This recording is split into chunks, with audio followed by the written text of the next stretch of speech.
লক্ষ্মীপুরে ফাইটার বাবুল নামে এক যুবককে কুপিয়ে হত্যা করেছে দুর্বৃত্তরা।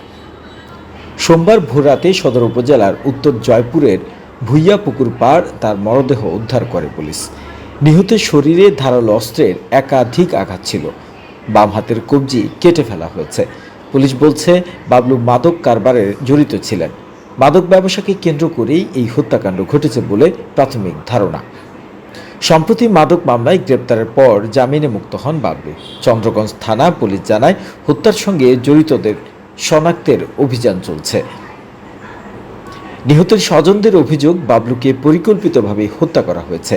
তাদের দাবি, এই হত্যাকাণ্ডের পেছনে বড় একটি চক্র জড়িয়ে রয়েছে।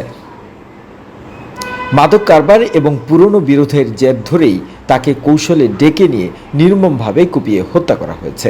স্বজনদের মতে, পুলিশ সঠিকভাবে তদন্ত করলে এই হত্যার মূল কারণ ও জড়িত চক্রের নাম প্রকাশ হবে। তারা দ্রুত হত্যাকারীদের গ্রেপ্তার এবং তাদের সর্বোচ্চ শাস্তি ফাঁসি দাবি করেছেন। News desk.